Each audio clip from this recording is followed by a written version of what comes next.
What up, Long Beach? Welcome back to your home for everything local sports. And this high school football highlight is brought to you by Naples Rib Company, the perfect place to cater your team's next event. High school football opening night, Paramount at Wilson. Yeah, the Bruins wanting revenge. Junior Cash Maluya making his first varsity start for the P-Rats. He said down one, it's 4th and 8 on the 21-yard line, less than 4 minutes left. Maluya gets to the line, sees the defense, changes the play because they're in man coverage. The quick release from the junior, Cash, check. Either way, it's money. It goes to Fuller for a second time. Cash gets the 2-point conversion so that Paramount goes up 7, 35-28. Now they can just sit on this lead, right? Yup. Dinkins looking for Moctezuma, and oh my goodness, he gone. 77-yard touchdown, a minute 23 to go. This game's nuts. It's a 1-point game, 35-34 Paramount. You gonna go for the extra point to tie it? No, Wilson gonna go for 2 points and the win. Have I hammered it in enough? Do you remember that play? You know where they're going. Just an inch too far. 284 total yards for the quarterback, 4 TDs through the air, 1 on the ground. In the fourth quarter, kid went 4 for 5 for 91 yards and 2 touchdowns, the second a game winner. Coming to you from Las Vegas, what many are calling the high school football game of the year. Number 1 St. John Bosco versus number 2 Bishop Gorman, and it's a mega matchup. Shoemaker becomes a touchdown maker for a 1-yard score, and Gales are up 20-3. Wow, I don't think anyone expected that. Rosen's going to find Ume for the first touchdown, 13 yards, and just like that, a nice response and showing some life. Rosen again going to get the big play. He's going to run it for 18 yards. Linebacker gets in his ear a little bit here, and Rosen says, "Oh, you want some? Get some on the next play." He gets them with a Kalen Franken touchdown. That 24-point lead now down to 3, a minute 12 left, and yes, Brave Nation does in fact believe that they will win. Yes, that's a great crowd for Bosco. Just need the onside kick. It looks good as Gorman drops it. There's a scrum for it. The coaches are trying to recover the fumble. But after everything is cleared and the bodies come up, it's Gale's ball, and that will end it as they run out the clock. What a furious comeback from Bosco, but just not enough in a 34-31 defeat. Right back like they left something. St. John Bosco is back at the Big A, and they're playing in the championship game for the Pac-5 division for the second year in a row. This year, they're taking on another team in red, Corona Centennial. Nate Ketteringham to Grayson Bankhead. Great throw before the turn. Just meet me at the pylon, and that's a big 32-yard touchdown as the Huskies now rolling into halftime with a 20-point lead. Bosco, first possession of the second half. They want to get something going on the fourth play. Sean McGrew. 56 yards to the house. He had 13 carries for 114 and 3 touchdowns. That got Bosco the confidence in the second half. Braves fans have seen him make some amazing plays, and this run is one of them. Great cutback, and as he gets forced out of bounds, you see he's going to try to fire up those Braves fans right over in that corner. Next play, Rosen to Kalen Franklin, and he's going to find his way into the end zone. 6-4-6, and Bosco again within striking distance, down 7 with 6:15 to go. But Ketteringham, all the kid does is lead a championship-winning drive. Obviously, for St. John Bosco, heartbreaking to lose in this final game for Josh Rosen and company. But for Centennial, I mean, they played as close to a perfect game as you can. The light at the end of the tunnel is the Sunset League Championship game. The Los Alamitos Griffins at home on a Thursday under the bright lights at Vets, hosting rivals Edison. Gonna force the punt on the sack, and on the next drive, Locker. How do you spin a lock? Right, left, all the way around again, then back right, 35 yards to the score. The combination, 42, 35, 6. Ding! 21-7 Griffins.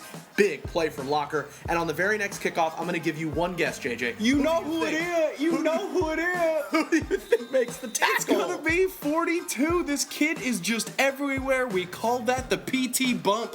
Didn't write a feature on him for nothing. And the Griffins, sing it loud, sing it proud. They are on top of the Sunset League, outright champs, first time since 2010. We're at Orange Coast College for another marquee Trinity League matchup. You down with OCC? Yeah, you know me. Hand off to McGrew. And Tyler, I don't really know quite how to call this highlight. I mean, oh, he doesn't know much about it either. Let's go right back to it, and oh my goodness. That's a 75-yard touchdown for Sean McGrew. Vander, 66 yards, outran my camera there for a little bit, to the house. That gives Jay Serra back the leading call. Some minimal gains. It's going to bring out McGrew for a punt. But wait, it's a fake.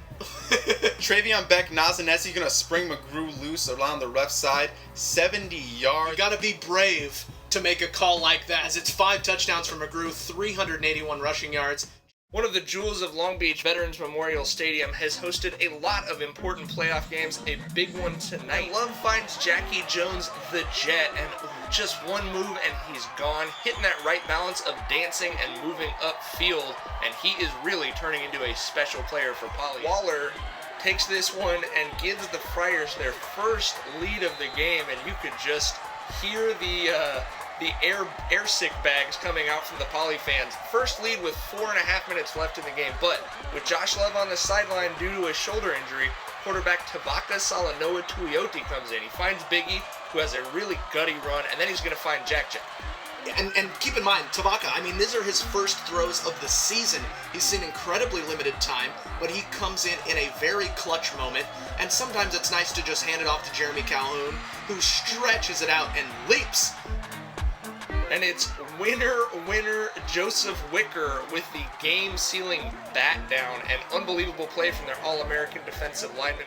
Knocking on the door of that final goal. It's the semifinal in the East Valley Division for St. Anthony and Grace Brethren at Moore Park College. In an 8-play span, a fumble recovery, and a touchdown by number 8.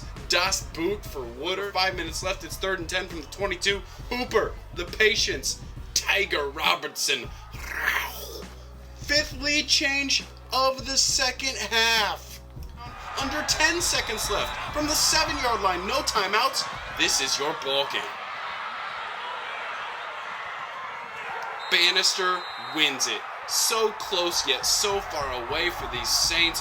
What an incredible final drive from Grace Brethren. Wow.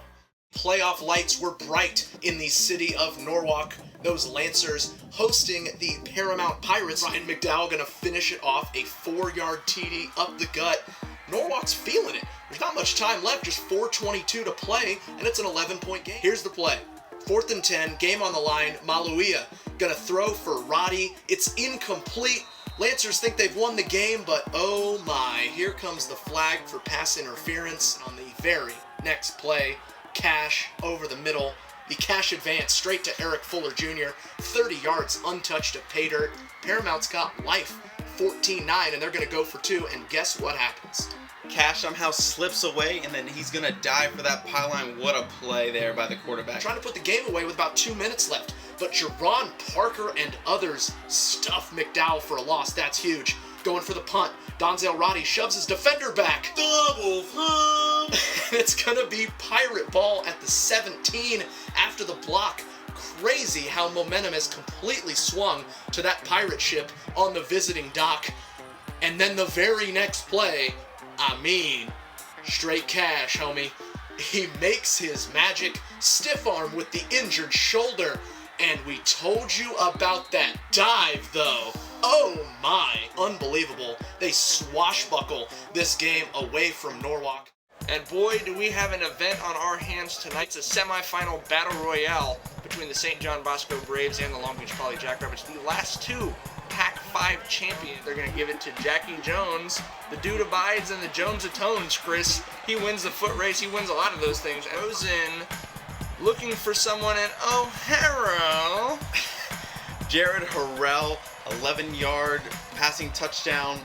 I mean, we're going back and forth here. They had the Thunder going, now they give it to Lightning, and Jeremy Calhoun is going to just sneak across the goal line there, and huge extra point move back because of the personal foul, but Chile Gomez, not an issue, puts it right through. Jason Negro said they felt they could get the run going and wear down that Poly defensive front, so they go 9 straight runs there with that ensuing drive. He gets to that second level and he's gone. You see one missed tackle, and then no one's catching McGrew from behind, at least not in this state. That was his 25th touchdown. That breaks a school record set in 1968. Everything past is prelude to this. It's the ship. Here at Glendale High School, undefeated Crescenta Valley taking on the Downey Vikings. Downey with the perfect play call. Like a whirling dervish, vigilant in there. Somehow, after all the mistakes, it's still just a 1-score game. 3rd and 7 at midfield. Hill up top, and Stacy Chukwumeze, I got some Falcon on my shoulder. Could you brush it off for me? So swag on that catch. First completed pass. Then on 3rd and goal from the 4. Oh, hurdle me into the end zone, Justin Huff. Are you for real? As we go to the scoreboard, JJ, it lets you know we are tied headed towards the fourth. Gadsby with a touch pass, 22-yard touchdown, just killing that cover two of Downey's. Jordan Lobianco with the TD. It's up 7 for the Falcons. Great way to start the fourth. 3rd and long on the ensuing drive. Need a big play, and who you gonna go get? Chuck Wameze. Oh my, Chuck Wamoss me. But big plays from the Falcon defense, namely Matt Erickson right there on 3rd down, gonna make play of the game.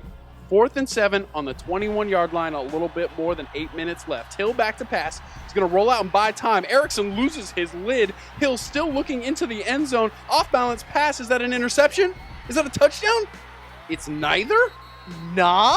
What do you mean, nah? The ref there to make the call. That's all he's there for. He just happens to make the clearly wrong one.